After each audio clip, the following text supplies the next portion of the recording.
Hello and welcome to This Week in Bitcoin. A lot of stuff happened again. Let's not waste any time and get stuck in right away.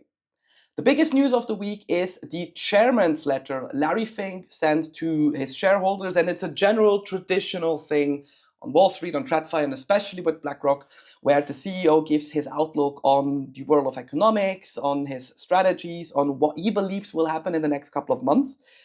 And he had one key talking point, and that was US debt. He said if the debt is not getting out of control as it is now, and we continuously adding new debt, refinancing it, we have the ongoing tariff wars, we have countermeasurements, we have other economic zones like in the Middle East popping up, or with BRICS and such, the US dollar would be in a lot of trouble as the world reserve currency, and there may be assets such as Bitcoin who could become a viable alternative. So the biggest critic in Larry Fink a couple of years ago turned now into the biggest Bitcoin bull, even in his chairman letter.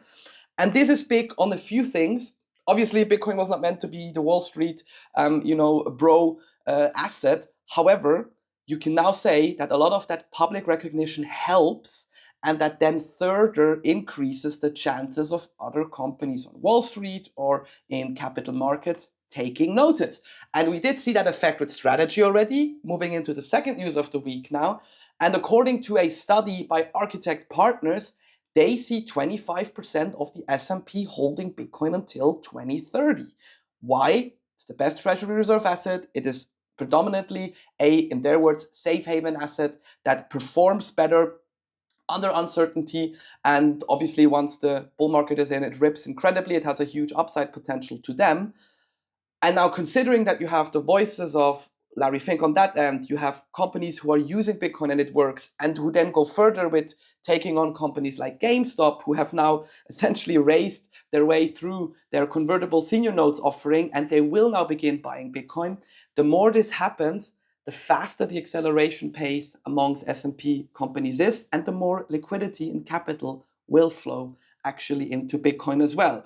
So all of that is very bullish. The price is maybe not indicating it yet, but that has more to do with the tariff wars we've seen, which also led to the third news of the week, with a new all-time high to celebrate for gold bucks.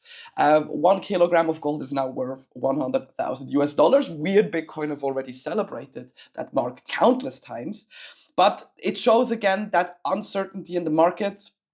Central banks are buying gold, retail investors are buying gold. It's a sign of a recession, and everyone is going crazy. $2.5 trillion wiped in the stock market yesterday, but Bitcoin is there and it's doing well. It's not reaching all-time highs. How could it in that environment? But it's holding steadily, and it's fulfilling his role as what Architect Partners said in their thing, a safe haven asset. The more people realize this, the more they convert to that. The more they do that, the more businesses get on board, the quicker the adoption, and the more public reception and positive reception we have from the likes of Larry Fink, the better it will be for Bitcoin. And with that bullish note, I'll leave it for this week.